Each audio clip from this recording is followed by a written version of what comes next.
Thank you again, everyone, for being here. So this will be recorded and we'll send it out to folks who registered online. And just to get us started, my name is Ileana Hernandez. I'm the facilitator of the working group for the Outdoor Equity Fund. That is Sandy in the background. She's a good girl. And I'll let the working group members introduce themselves. I'll go first. Shio Nigad Laini Dagwadon. Hello, everyone. I am Laura Blythe. I am from Cherokee, North Carolina. I reside on the Qualla boundary, and I am one of the group members for the Outdoor Equity Work Group cohort. Hola, everyone. My name is Viviana Ortiz. I am from Patillas, Puerto Rico, and I am also one of the group members for the Working Equity Group. Joanna is joining us from Made by Mountains. So I'll let Joanna come off and introduce herself, as well as share the history of Made by Mountains and its association with the Outdoor Equity Fund. Hi, everyone. My name is Joanna Brown. I am the brand and communications manager for the Made by Mountains partnership. I'm going to give you a very, very brief overview of what the Made by Mountains partnership is and how it applies to this Outdoor Equity Fund. The Made by Mountains partnership, as you can read on the screen, works to expand the outdoor industry and economy across North Carolina's Appalachian region and catalyze rural economic development. We are part of a 3-year, largely funded grant funded by the Appalachian Regional Commission and also by the Dogwood Health Trust, with the goal of growing the outdoor economy across Western North Carolina's region. Through establishment of these 3 guiding pillars, which is building vibrant outdoor communities, which we do through outdoor recreation focused economic development, growing outdoor businesses, which we accomplish through mentorship and support for outdoor industry focused entrepreneurs, and also amplifying outdoor culture. We are telling the stories of the people that are made by these mountains, that find themselves here, that find their purpose here and grow their businesses and just find their passion and purpose in these mountains.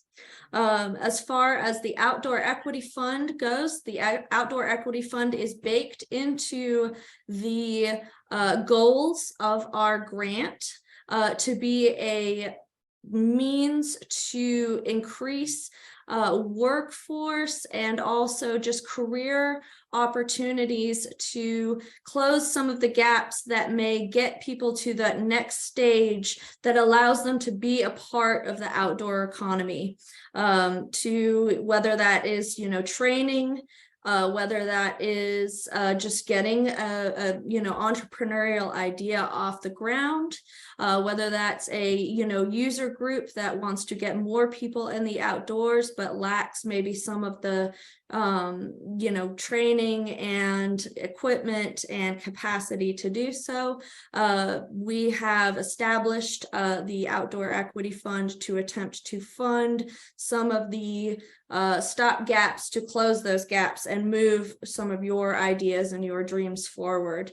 And we've done so through the Outdoor Equity Fund Working Group, some of the brilliant women and men who are part of this group, who you've already met, who have built this grant and this purpose from the ground up with a level of authenticity that frankly just amazes me every day. So I'm very grateful to them for establishing what this grant means and how it moves forward. And I cannot wait to see the ideas and the dreams that come of it. I wanted to go over the grant making process. As Joanna kind of mentioned, the working group has been working together for a few months now, a little bit over a few months, but the first thing that I was tasked with as the facilitator was recruiting our amazing working group And so I tried to look for expertise across Western North Carolina from all types of different backgrounds. We have folks with a background in business, with equity work, with working with folks with disabilities. And so we became this group of 7, well, 8 if that includes me, but 7 folks that I've had the pleasure to work with throughout this process. And the very first thing that we discussed was the initial need for this type of project, an outdoor equity fund. There isn't a program like this in North Carolina, and because Western North Carolina, we have so much beautiful outdoors and recreation. There are major opportunities for folks to thrive in the outdoor economy, but there aren't very many resources. And we also talked about the root causes.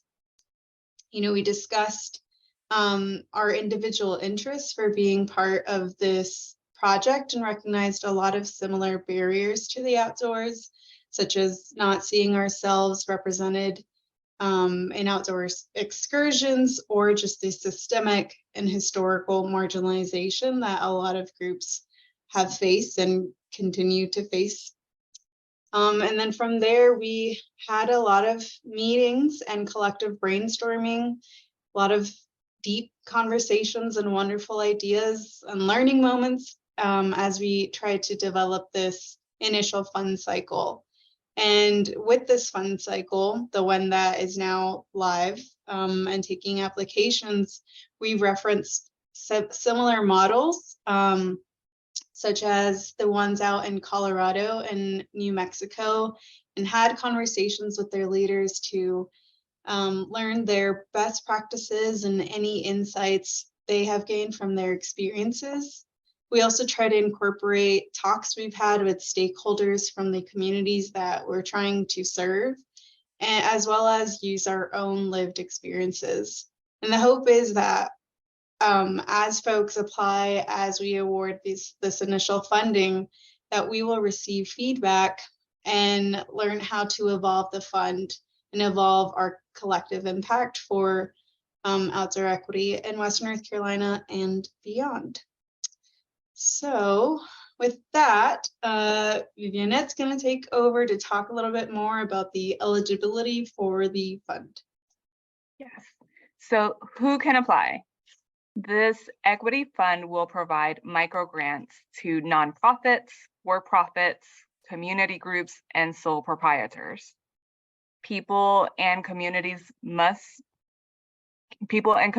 served must be located in Western North Carolina, and the funding must be utilized to advance equity and inclusion in the outdoors. Applicants must provide an EIN, that's what's preferred, or sole proprietor SSN in the application.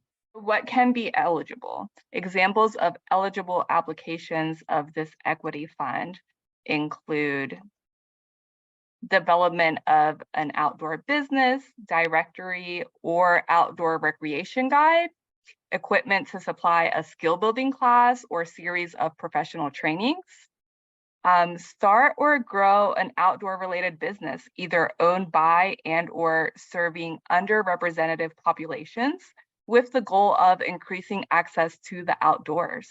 Job training that makes individuals more hireable in the outdoor economy, and outdoor industry related professional development organizations.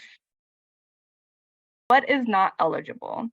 Examples of non-eligible applications for this equity fund: unjust enrichment or personal gain, lobbying, general operating costs unaligned with the mission, projects that don't originate in or won't take place in Western North Carolina, paying for a group to go into the outdoors without a skill building or professional development goal, equipment applications without a corresponding programming goal, illegal activities or substances, alcohol purchases, and traditionally organized team and individual sports played on developed fields.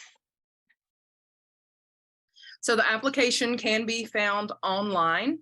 If you go to the Made by Mountains website, you can easily access this form here. It's a very simple process. It will be in English and in Spanish, and you can do that really quick at the top tab. This is the landing page, so this is what you will see. You'll just click next to get into it. And we have just kind of an example filled out. And of course, it's very easy. The contact name, who should we get in touch with for filling this out? If we have any questions, if we need any feedback, it is just an easy process for us to be able to do. And in here, you can select nonprofit, for-profit, community group, or sole proprietor, however you are applying or the organization you're with is applying. It also has a drop-down menu for all of the defined counties that can also be found on the Made by Mountains website of who is eligible within these counties. Koala boundary is also included. We have different tiers for the grant amount you can request depending on what kind of project you do. Also, we ask for EINs. Anything that you see with a red asterisk will be required to answer. But as much information as you can possibly put in these applications, that is going to help with the review committee's decision making. We also have a space here where you can either just type in your budget, the amount that you request will need to match the budget that you lay out. If you already have one in an Excel format and whatnot broken down, you also have a tab here that you can upload that file. For the proposal area, you can fit one of these criteria or all of them. Select as many as you think that your proposal will fit. We made this process as simple as possible. There's, it's pretty standard, simple questions. And we would like for you guys to fill out as much as you possibly can. There are 2 ways to submit your application. The written form, as you've just seen part of it here, online, fill it in, hit submit at the end. We also have a way that you could submit a video. You're going to be answering all of the questions that you've just seen or that you will see on the application. However, we would prefer if you do video, it's no more than 5 to 8 minutes max. It gives you some you can explain the goals and objectives, kind of what we're looking for, and also how to upload the video directly through the application link. Also, at any time while you are doing this application, if you get caught up, say you're in the middle of something comes up and you have to save it, there's a save button at the bottom of every page. So you can save where you're at. It will shoot you an email to the email in the beginning section. That way you can jump right in and you can start filling it out from where you left off. But once everything's good to go, you have all your answers in, all you do is submit, and we will receive your applications through our online platform. Okay, some vital information. Once you get your application filled out, applications are now open. They opened for submissions from April 17th. The submission deadline is on May 17th at 11:59 p.m. Funding has to be completed, expended, and accounted by June 30th, 2024. So it is a year-long process that you are able to spend these funds for whatever project that you're going to submit your proposal on. Now, the review committee and funding that's issued, the Outdoor Equity Work Group does reserve the right to offer partial funding for an application. In such cases, the applicant may adjust application goals to fit with the partial funding. The few requirements involved in this grant that you may receive is there will be a brief check-in process approximately 6 months after funding has been received, and it could be, a simple email or whatnot. Either Ileana will issue those or somebody from our work group will be issuing those. But once you receive the funding, just be aware that somebody will check in with you throughout the process. That way we can just find out how the project's going, ask if you have any questions, and just make sure that everything's staying on track and remind you that funding needs to be spent by June 30th. We will also ask for a final summary and reflection. This will be due on July 15th, 2024, and this will discuss the outcomes and the feedback sent to you in the form of a questionnaire. And along the way, we would like to also possibly get photos submitted. That way Made by Mountains can use them, and you will be participating with the Made by Mountains storytelling efforts. That way they can, show the communities that there are good things that have come from this funding, and people in this region are working very hard to help build equity in the outdoors. And, it's just a great thing for everybody to see all the good stuff that is being produced in our areas. So we wanted to give a brief overview of the review process. So as we mentioned, our working group of 7 will be reviewing the applications. And there are 4 main things that we're looking at.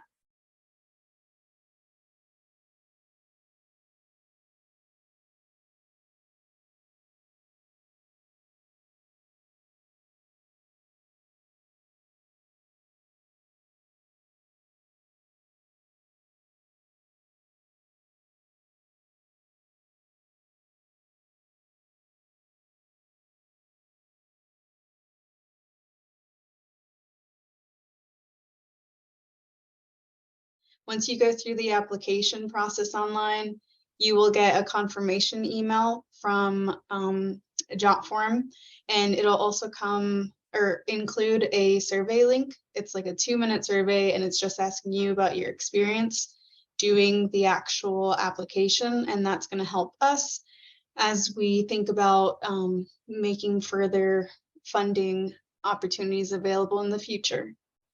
If you don't hear from us by June 30th, then please let us know, although you should, and we'll update you on the status of your application, whether, if that's funded or if we need more information or whatever that choice is. And the expected average amount for the applications are between $500 to $10,000.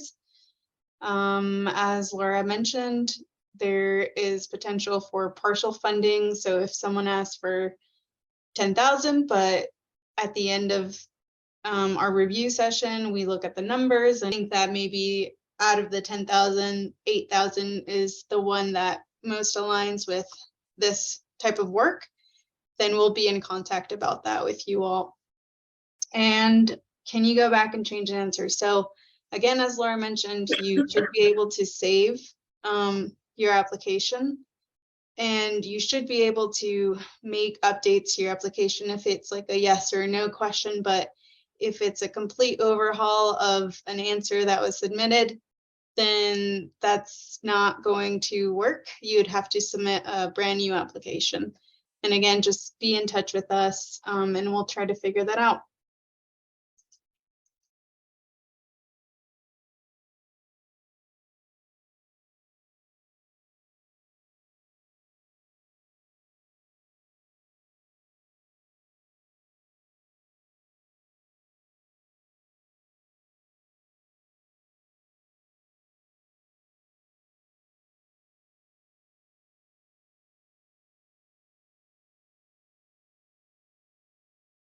Is how many applications are you expecting maybe, and is the initial, I know that you would consider like partial funding depending on the application and asks, but would the initial ask amount affect the review process in any way? Like, would it be increased chances of an application being accepted if the initial ask amount was on the in one of the lower ranges? The thing that will most affect a grant application will be how much detail you put in.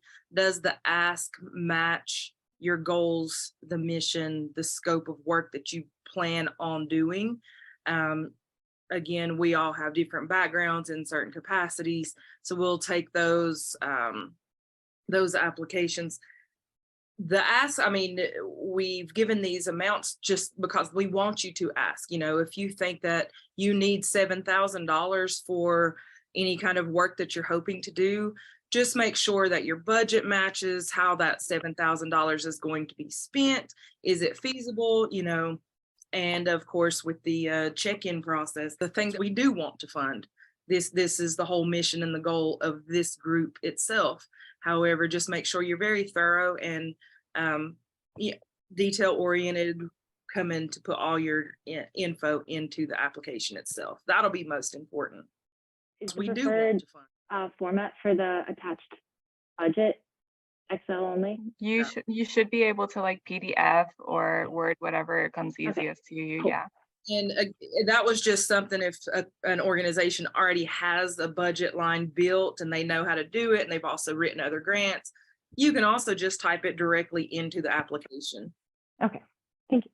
Yeah, and just to add to that, you know, couldn't have said it better than Laura just did, but also it's just think of it, you know, don't overthink it either. We just want a basic cost breakdown of what you're looking at. You don't have to have all the answers ready to go either.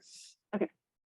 Also, if you feel like there are any supporting documents that you want to add to your application, or you feel like would strengthen your application that you don't feel like are represented in this particular form, we have an email address, outdoorequity@madebymountains.com.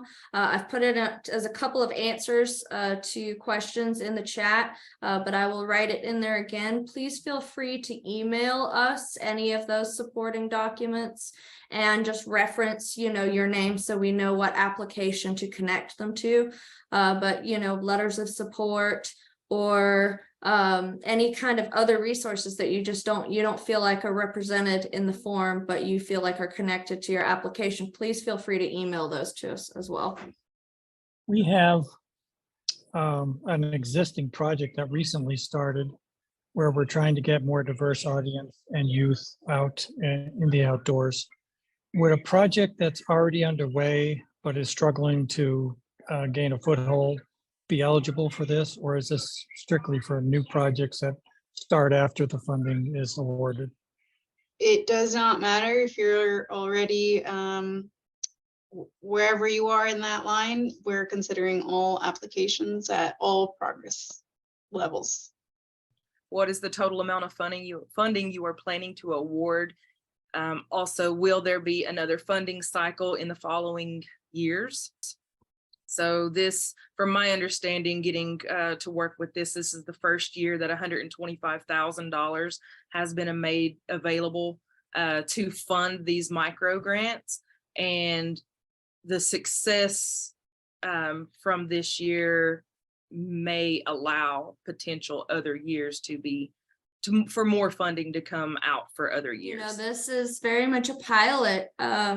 We would love to, you know, share the successful stories from this round of funding that help bolster our position to have subsequent years of this fund and also grow this fund so that, you know, our next funding cycle may be $500,000, for instance. You know, but that really is very dependent. This is very much a pilot. So we want to create as many success opportunities as possible that will allow us to continue and to grow this fund. And as Ileana mentioned, you know, earlier today, you know, we have had the benefit of several great examples from other states across the country, but they're also looking at us because we're pushing a lot of boundaries in Western North Carolina, particularly around access and opportunity in the outdoors. So we would love to be able to share, you know, these successes, not just for ourselves locally, but on the national scale, so that, you know, in subsequent years of funding, we can really be counted upon those other, you know, alongside our other state partners who are also doing this work and are doing these wonderful funds. So yeah, so it's really just dependent on what happens here today. I saw Emily had a question in the chat that was answered, but it's a great, you know, it's a great question for everyone too, asking what a letter of support is. You know, a letter of support, I know Ileana answered, it's a letter from a partnering agency that speaks to the work you're doing or will do together. It can also be, in this case, you know, a letter from somebody you impact, who you already work with, who could benefit from what your application provides. So really just any kind of those voices that are in your corner that want to support the work you're doing. Yeah, we'd love to see it all. And could those voices come from like reflections that have been made on the work my community group is doing in the past, or would it have to be one that we've requested specifically to add to the application? Like, could we ask, like, if let's say a participant has like provided us with a reflection from something we've done in the past, could we just say, hey, could we use this on this application and get their permission to do that? Or would it be something that would have to be like fresh made for this application? I think the answer to that is yes. So yes, and obviously we would love to, you know that your work would continue to have impact. Yeah. So I would encourage you to collaborate with those who would benefit from what your application, should it be funded, would you know, the beneficiaries of that funding, but also, you know, to support your position as a group or an organization. I think any, you know, reflection that really strengthens your position is a great thing to provide. And, you know, again, this is not, you know, we're kind of going above and beyond now. Definitely not a requirement for this application, but something that, you know, of course, we love to see, because it helps us tell your story as well, because a large part of this that I look forward to is learning more about your groups, your organizations, your projects, and being able to reflect upon those, you know, as y'all are folks that are, you know, you're made by mountains. How we ask everyone, how do these mountains make you? And I feel like a lot of the things we're going to hear in these applications will reflect that sentiment. So I think anything that helps tell your story. Like, anyone you award grant applications to, I didn't know if they needed to be like tax exempt, like certified nonprofit. Like if we haven't gotten like through all the steps of our certification yet. Yeah, so you, like, as whatever your organization is, it doesn't have to be 501c3. If you're in the process, that's totally cool. It's just when the funding comes through, it has to go to a 501c3. And so that's why we are asking folks for fiscal sponsors. Gotcha. Outdoor equity at madebymountains.com. Please email us if it is a question that we feel, you know, okay, we should probably, you know, update our FAQ guide to incorporate that question. We will do so. So do know that that info and FAQ guide will be a living document. So it may or may not end up with some updated questions as we receive them. All right. There are no other questions. I just want to say thank you all for coming to listen to us. And as everybody else has mentioned, I look forward to seeing what our region is getting ready to start rolling out.